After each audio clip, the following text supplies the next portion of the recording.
한때 아시아 전역을 강타했던 원조 한류 드라마 대장금의 시청률이 가장 높았던 나라가 어딘지 알아요? 바로 이란인데요. 당시 대장금을 방영했던 이란 국영TV의 국장님 피셜로 평균 시청률 86%를 찍었다고 하니까 TV 고장나서 채널 못 돌리는 집 빼고는 전부 대장금을 봤다. 그리고 대장금에 이어 방영된 주목 역시도 85%라는 믿기지 않는 시청률을 기록했는데요. 우리나라 축구대표팀이 이란을 방문했을 때 기성용 선수가 축구 선수가 아닌 소선호 한혜진의 남편이라는 것 때문에 이란 매스컴에서 어마어마한 주목을 받은 적도 있고요. 주한 이란 대사관이 주최한 행사에 참여했던 장금이 이영애를 보기 위해서 몰려든 구름 인파 때문에 행사가 지연되는 해프닝도 있었어요. 이러한 한류 덕분에 이란에서 한국에 대한 호감도는 다른 중동 나라와는 아예 클래스 자체가 다른데요. 게다가 무려 1000년 전 한국을 무대로 한 서사시가 탄생한 곳 또한 이란이거든요. 이건 조금 이따가 이야기하기로 하고요. 한때 이란 사람들이 쓰는 스마트폰의 50%가 갤럭시, 자동차의 30%가 기아의 프라이드, 전자제품의 70%가 삼성과 LG였을 만큼 우리나라 기업들 역시도 많은 사랑을 받고 있는 곳이 바로 이란인데요. 그런데 얼마 전 믿기지 않는 소식이 들려왔어요. 우리나라 상선이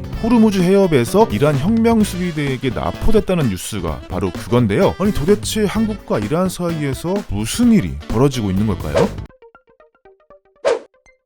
이란에서 전해져 내려오는 쿠시나메라는 서사시가 있어요. 페르시아 제국이 이슬람의 공격으로 무너지고 왕자 아비틴이 탈출해 복수를 하는 과정을 그린 것이 바로 쿠시나메인데, 아비틴이 당나라를 거쳐 최종적으로 정착하게 되는 곳이 바로 바실라라는 곳이거든요. 바로 이곳이 우리의 신라라고 학자들은 추정하고 있어요. 아비틴은 신라 공주 푸라란과 결혼을 해서 페르시아로 돌아가고 이들의 아들인 파리둔이 이슬람의 폭군을 물리친다는 내용이 이 쿠시나메 서사시의 절반 이상을 차지하고 있는데요. 쿠시나메가 11세기 무렵에 만들어진 걸 생각해 봤을 때 당시 통일신라와 페르시아 간에 활발한 무역이 있었다는 것을 어렵지 않게 상상할 수 있겠죠. 이 쿠시나메가 우리나라 처형 설화와 매우 닮아있는 부분도 있는데 이 이야기는 나중에 시간이 나면 따로 영상을 만들어 보도록 하고요. 우리나라와 이란의 인연은 이것뿐만이 아니에요. 한때 테헤란밸리라고 불리면서 우리나라 IT 벤처 기업들이 전부 모여 있었던 강남 테헤란로는 이란의 수도인 테헤란을 따서 지은 걸로 유명한데요. 1977년 당시 테헤란 시장이 서울시를 방문한 것을 기념하기 위해서 서로의 수도 이름을 따 서울에는 테헤란로가, 테헤란에는 서울로가 생긴 거예요.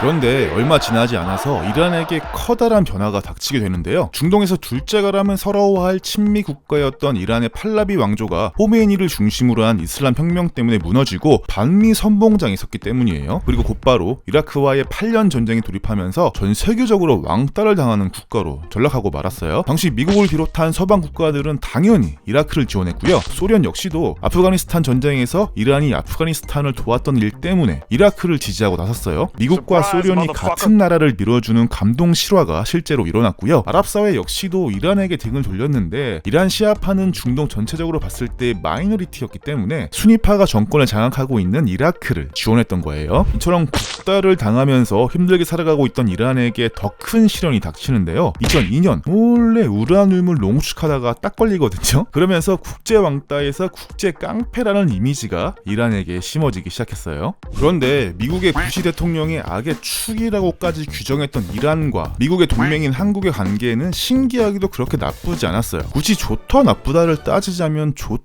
쪽에 가까운 관계였다고 할까? 왜냐하면 이란 이라크 전쟁 때 따당하는 이란에게 전쟁 물자를 수출해준 몇 안 되는 국가 중 하나가 바로 한국이었고요. 전쟁통에 우리나라 건설 근로자들이 미사일에 폭스하는 사건이 발생했음에도 불구하고 공사를 마무리 지어준 일도 있었거든요. 이란 입장에서 봤을 때 한국은 의리를 지키는 나라임과 동시에 그나마 미국의 입김을 덜 받고 중립기어 박으면서 외교를 하는 나라라는 인식이 이때 시기에 박힌 거예요. 물론 이런 이미지가 나중에 가서는 이란에게 더 큰 배신감으로 찾아오게 되긴 하는데 그건 마지막에 가서 설명드릴 거고요. 게다가 우리에게 있어서도 이란은 원유를 확보하는데 매우 중요한 전략적 요충지였기 때문에 서로가 서로에게 도움이 되는 나라였단 말이죠. 90년대 들어서는 이란의 국영 자동차 회사인 사이파가 기아의 프라이드를 반조립하는 방식으로 협력 관계를 맺거든요. 이때 재정적으로 엄청난 위기에 몰려있던 기아가 이 수출 덕분에 한숨 돌렸다는 이야기도 있고요. 그 뒤로 합작 계약이 끝났음에도 불구하고 사이파가 프라이드 생산 라인과 권리를 사들여서 자체 생산을 했는데요. 그래서 현재도 이란을 달리는 30% 정도의 차가 프라이드라고 할 정도로 이란에서 프라이드는 국민차의 인기를 끌고 있다고 해요.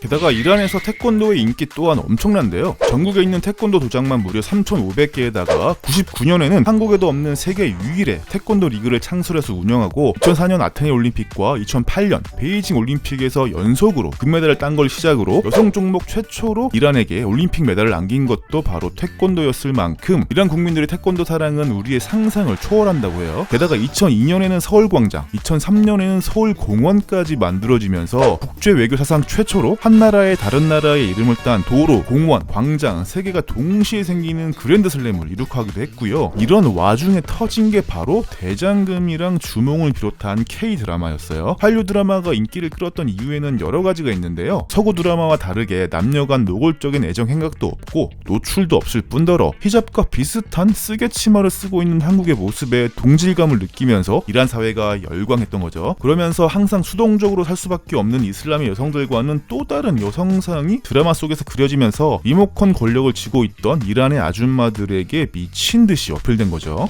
아니 이쯤 되면 국번 거르고 전방에 힘찬 주먹 3번 발사 해도 전혀 이상할 게 없죠. 이처럼 좋은 관계를 유지해 나가던 두 나라였는데 2000년대 후반 들어 미국과 국제사회가 이란에게 강력한 경제 제재를 가하게 되면서 두 나라 사이에 미묘한 기류가 흐르기 시작해요. 특히나 2010년에 통과된 이란의 원유를 수입하는 나라들은 미국과 거래할 수 없다라는 세컨더리 보이콧 조항은 이란과 한국 두 나라 모두에게 치명타로 작용하는데요. 이란은 최대 외화 획두건인 원유를 수출하지 못하니까 경제 성장률이 마이너스대로 곤두박질 쳤고요. 한국은 한국대로 품질 좋고 값싼 이란 초경질유를 수입하지 못하게 되면 경제적 타격이 엄청났기 때문에 곧바로 미국과 협상에 돌입하거든요. 그래서 한국은 원유 수입량을 줄이는 조건으로 세컨더리 보이콧 예외국으로 인정받을 수 있게 됐어요. 그럼에도 불구하고 이란과의 직접적인 달러 거래는 금지되어 있었기 때문에 원유 대금을 어떻게 결제하느냐가 골칫거리였거든요. 그래서 생각해낸 방법이 한국의 우리은행과 기업은행에 이란의 중앙은행이 계좌를 개설하고 여기에 원유 대금을 원화로 입금하면 이걸 이란에서 현지 통화로 인출하는 방법을 생각해낸 것인데요. 원화로 기름을 결제하는 지구 역사상 최초의 기적 같은 일이 발생한 거예요. 그리고 경제 제재 품목에 속하지 않는 물건을 이란으로 수출하는 우리나라 기업들 또한 이 계좌에서 원화로 대금을 지급받을 수 있었기 때문에 이렇게 하면 달러도 이란으로 흘러 들어가지 않으면서 무역도 할 수 있는 신의 한 수라고 평가받는 방법이었어요.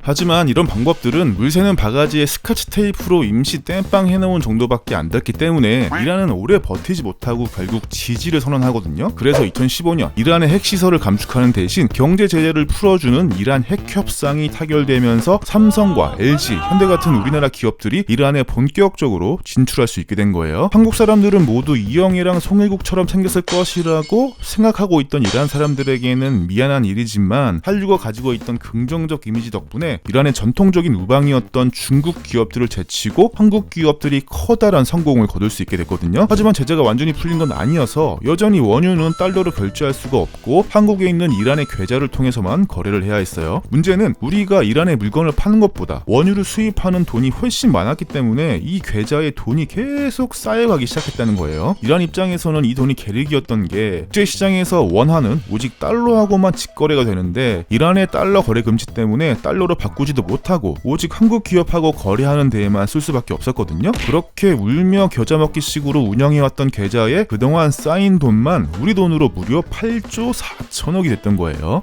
그런데 이 와중에 오바마가 물러나고 트럼프 행정부가 들어서면서 이란에게 더 큰 문제가 닥쳤어요. 트럼프는 이란과의 핵협정을 일방적으로 탈퇴하고 경제 제재를 예전 수준으로 되돌려버리는 조치를 강행하거든요. 게다가 그동안 원화 거래는 허용해줬던 관행까지 싸그리 무시하고 우리은행과 기업은행에 있던 이란의 계좌까지 모조리 동결시켜버리는데요.